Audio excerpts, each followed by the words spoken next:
Revenge with Sasha. There's a smell that only exists in VIP lounges after midnight. It's not alcohol exactly. It's entitlement soaked in cologne. Spilled champagne. Burnt citrus from overworked garnish trays. Perfume that costs more than rent but still smells like panic when it warms on skin. That smell was my uniform. At 1:57 a.m., I stood behind a brass rail at the entrance of a nightclub that used to feel like a kingdom. Club Aurelia. Black marble floors. Gold trim dulled by fingerprints. Music pounding hard enough to rattle the fillings out of your molars. I wore a fitted black blazer and a polite face, designed to make me look helpful, forgettable, and replaceable. I had once owned a place like this. Now I guarded coats. That's how fast gravity works when the wrong people decide you need to fall. The bass rolled through my shoes. Cheap ones, non-slip, functional. Not the Italian leather I used to wear when my name was on the liquor license and the staff stood straighter when I walked by. Nightlife doesn't forget your face. It just stops respecting it. And then she arrived. Not walked. Arrived. Serena Caldwell entered the club like the room owed her money. Tall. Perfect posture. White fur draped over her shoulders like she'd peeled it off something still breathing. Diamonds at her throat. A smile sharpened by boredom. Her eyes scanned the space, not looking for friends, looking for targets. They landed on me. Hold this, she said. She didn't offer the coat.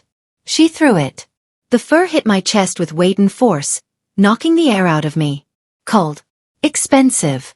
Smelling faintly of winter and arrogance. I caught it out of reflex, fingers gripping the lining too tightly.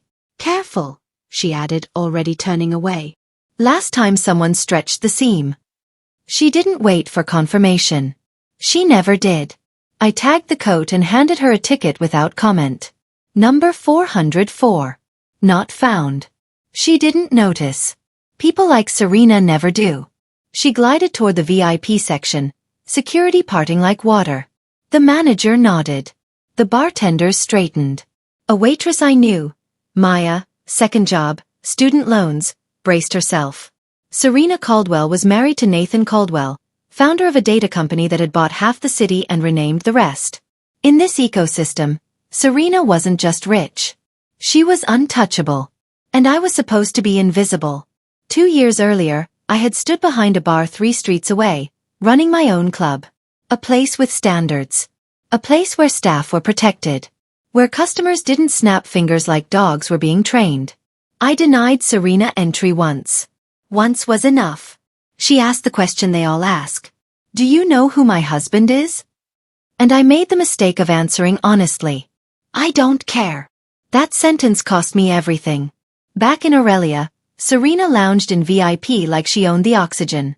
She snapped at Maya for ice. Mocked the bartender for pouring too slowly.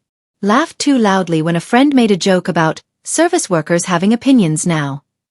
She made sure I could hear it. She always did. I adjusted my earpiece and murmured to Maya, "Just bring the bottle. Don't argue." Maya nodded, grateful. She'd learned what I had learned the hard way. People like Serena don't want solutions. They want submission. Management thought I stayed because I was broken. They were wrong. I stayed because I was watching. I knew the pipes behind the walls. The software behind the registers. The holding companies behind the leases. I knew which invoices were late, which vendors were nervous, which loans were hanging by a thread. While Serena critiqued cocktails, I read filings. At 2:12 a.m., I checked my phone. Tokyo markets were opening. And a shell company I controlled quietly bought a piece of debt no one was watching. Serena raised her glass and laughed. She had no idea the floor beneath her was already cracking. Her husband arrived an hour later.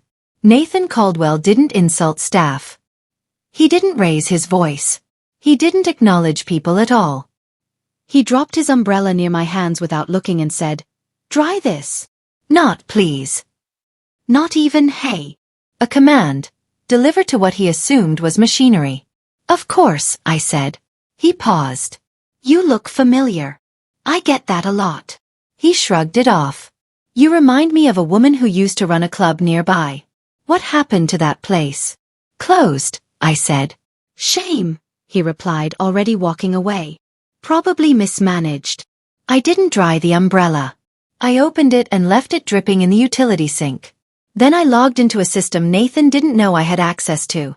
Club Aurelia didn't belong to a person. It belonged to debt. And debt answers to whoever owns it. By the end of that week, my company owned their liquor distributor.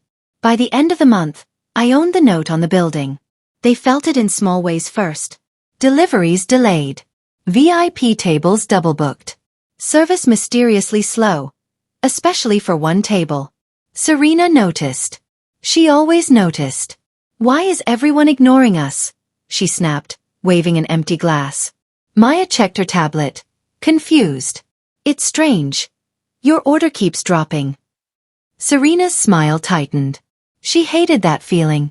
The feeling of not being centered. The real fun started on Saturday night. Nathan's big celebration. Investors. Cameras. Power suits.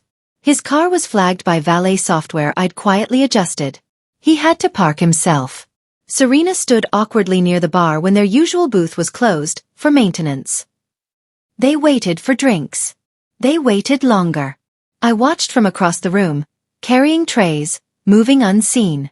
Power doesn't vanish all at once. It leaks. By Sunday morning, the paperwork was finalized.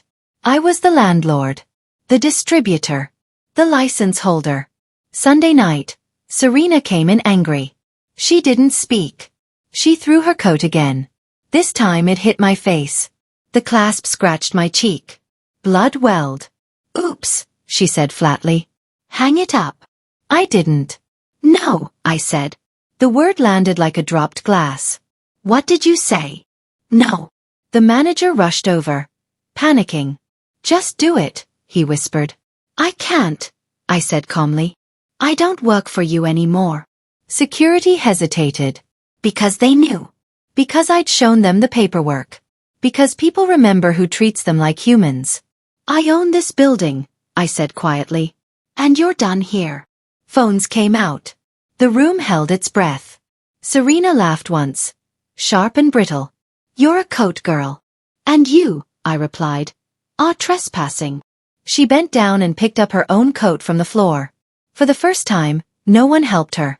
The doors closed behind them. Music came back. The club exhaled. I didn't smile. I didn't need to. Because I wasn't the help anymore. I was the house. And the house had learned something important. Power isn't loud. Revenge isn't fast. And the people you step on are often the ones who learn where the wires are buried. The applause didn't last long. It never does. People clap because they think a show has ended. What they don't understand is that the real consequences always begin after the lights dim. I didn't stay on the floor to soak in the victory. I didn't pose. I didn't say anything clever for the cameras. That kind of satisfaction is cheap, and I had already learned the price of cheap things. I went upstairs. There's a staircase in every nightclub that customers showing off never notice. Narrow. Industrial. Painted the same dull gray as fire exits and electrical closets. It smells like dust and old cables and secrets that never made it onto Instagram. That staircase led to the office. Nathan Caldwell's office. Or at least what used to be his. I unlocked the door with a key that still felt strange in my hand. It wasn't heavy. It wasn't gold-plated. It didn't announce power the way rich people expect it to. But it worked. The room was exactly what you'd imagine a man like Nathan would choose. Glass desk. Minimalist furniture. No photos of family. No warmth. Just screens, awards, and a faint hum of servers running somewhere behind the walls. I sat in his chair. I didn't spin it. I didn't touch anything else. I just sat. 2 years earlier, I had sat on the floor of my own office, back against the wall, staring at a red, closed-by-order notice taped to my front door. I remembered how cold that floor had felt through my clothes. How quiet everything had been without music to hide the sound of panic. That memory never leaves you. It just waits. My phone buzzed. A message from my lawyer. Security footage archived. Incident documented. Witness statements recorded. Good. Then another message, from an unknown number. You embarrassed my wife. This can still be resolved privately. Nathan. I didn't reply. I knew his type. Men like him think silence is a negotiation tactic. They think power always comes with a phone call, a closed-door meeting, a discreet check slid across a table. They don't understand what happens when someone stops wanting their approval. Downstairs, the club kept moving. Music thumped. Drinks poured. Life went on. That infuriates people like Nathan more than any insult ever could. Because they expect the world to pause for their discomfort. Monday morning. By Monday, the story was everywhere. Clips of Serena being escorted out looped endlessly online.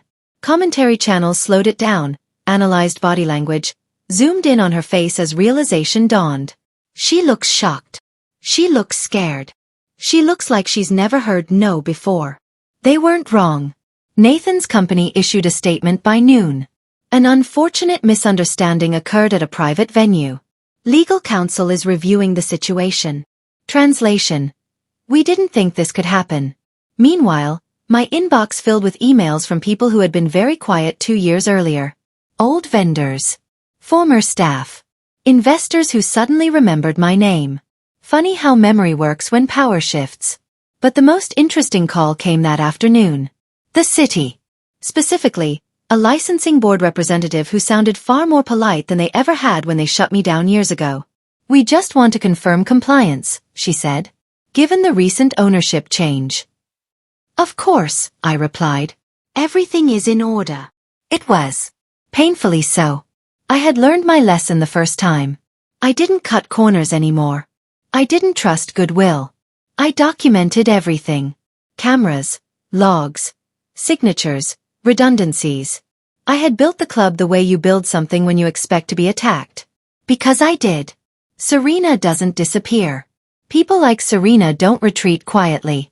They regroup. By Wednesday, she had found her voice again, through others.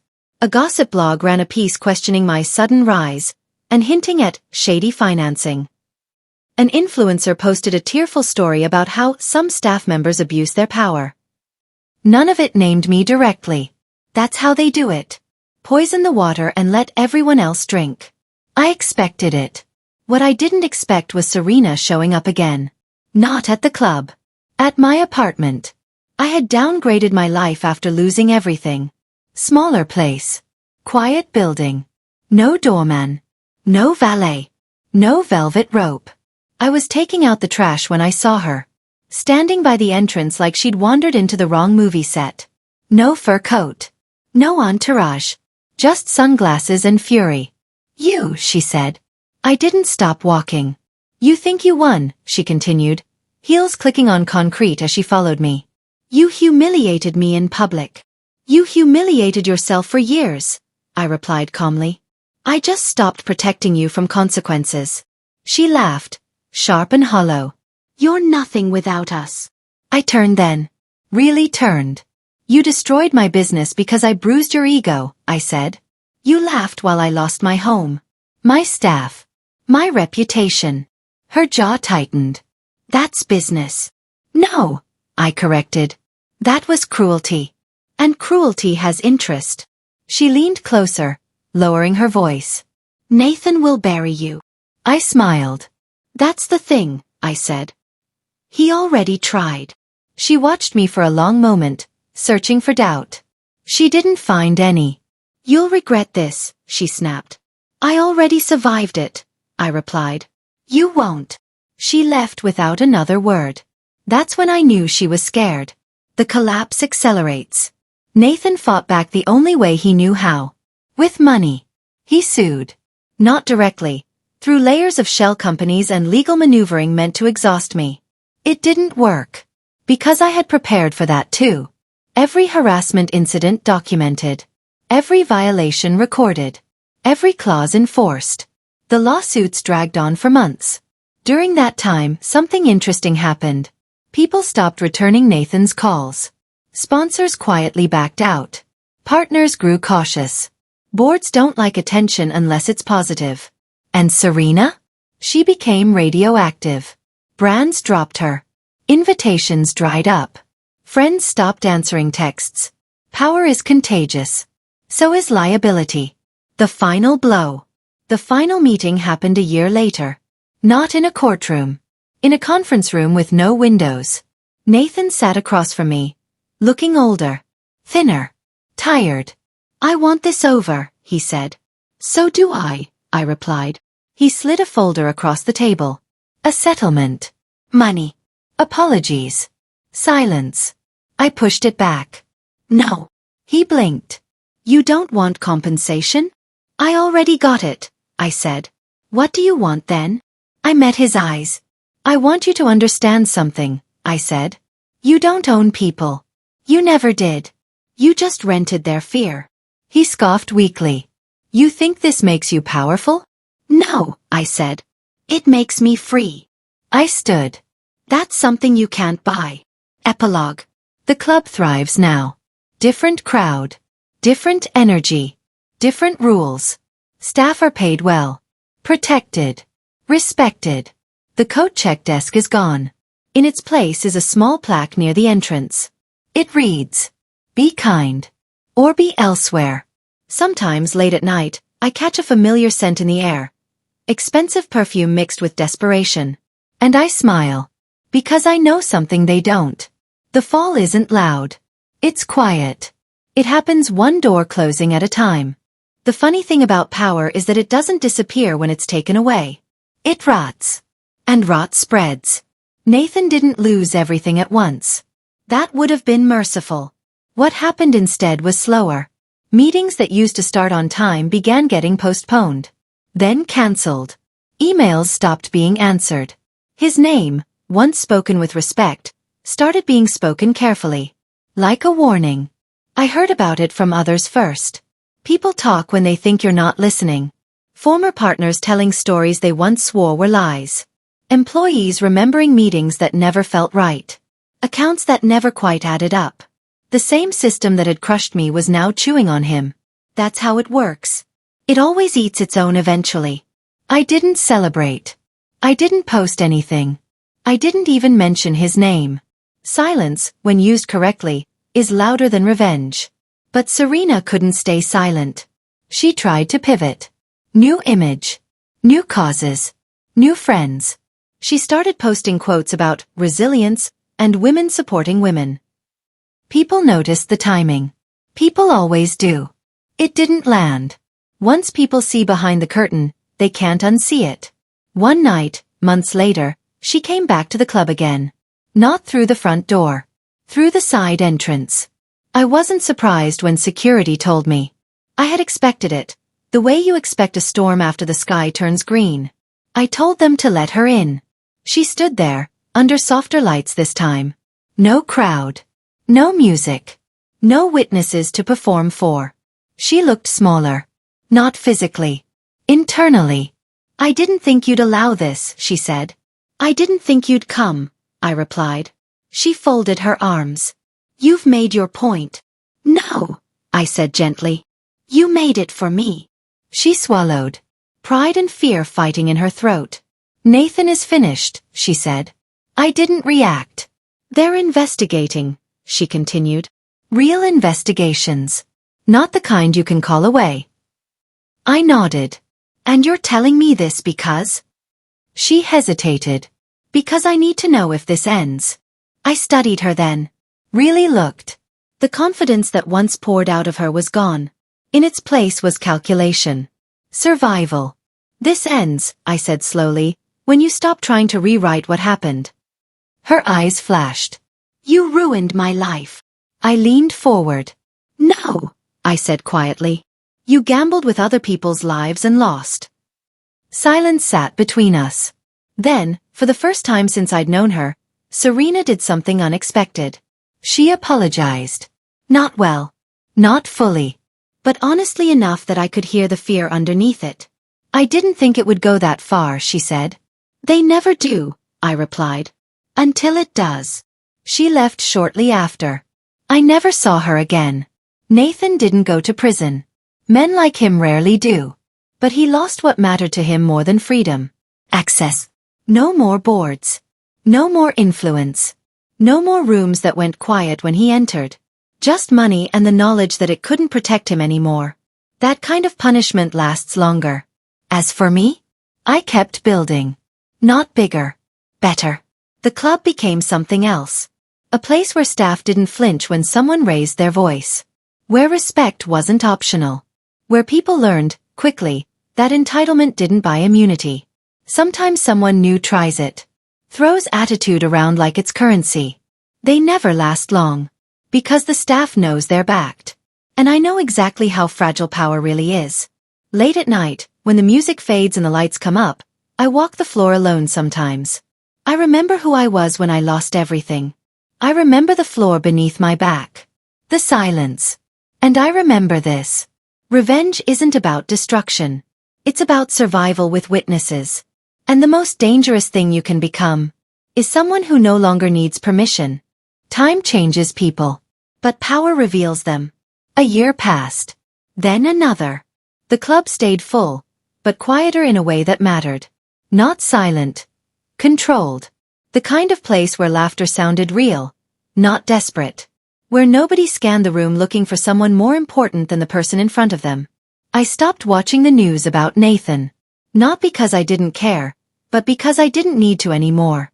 When someone falls far enough, gravity finishes the job on its own. One night, close to closing time, I saw a man sitting alone at the bar. He wasn't drunk. He wasn't loud. He didn't belong. I recognized him immediately. Not Nathan. Someone worse. His former fixer. The man who had made the calls that shut me down years ago. The one who smiled while telling me my permits had issues. The one who told me to be grateful it wasn't worse. He waited until the bartender stepped away. "You did well," he said without looking at me. I didn't respond. "They never learn," he continued. "They think power is permanent." I stood beside him. "Why are you here?" He finally looked at me. His eyes were tired. Empty. "To see if you'd gloat." "I don't," I said. He nodded slowly. "Good. Because that means you understand." "Understand what?" "That this system doesn't reward good people," he said. "It just rotates who it eats." I studied him. "Then why help it?" He smiled sadly. "Because for a long time, I thought being close to the teeth meant I wouldn't get bitten." I let that sit. "Does it?" I asked. He shook his head once. "No." He stood, left cash on the bar, and walked out. That was the last ghost. After that, the past finally stopped knocking. I didn't become famous. I didn't become rich the way magazines talk about rich. I became something quieter. Untouchable. Not because I was feared. Because I was finished playing. One evening, a young woman working coat check, temporary position, saving for school, asked me something while we were closing. "Why are you so strict about respect?" she asked. "Most owners don't care." I thought about it. About Serena's face that night. About the floor I once slept on. About the people who vanished when I needed them most. "Because no one ever thinks it'll be them," I said. "Until it is." She nodded like she understood. Maybe she didn't yet. But she would. That's how lessons work. Sometimes very late, when the club is empty and the lights hum softly, I stand by the door and watch people leave. I notice how differently they walk when they feel safe. How shoulders drop. How voices soften. That's when I know I won. Not because someone else lost. But because I refused to become what broke me. The world will always have people like Serena. And men like Nathan. And systems that protect them, until they don't. But it will also always have people who survive them. Quietly. Completely. And without apology. And if you're ever wondering whether revenge is worth it, remember this. The best revenge isn't destruction. It's building a life so solid that the people who tried to erase you have to live knowing they failed.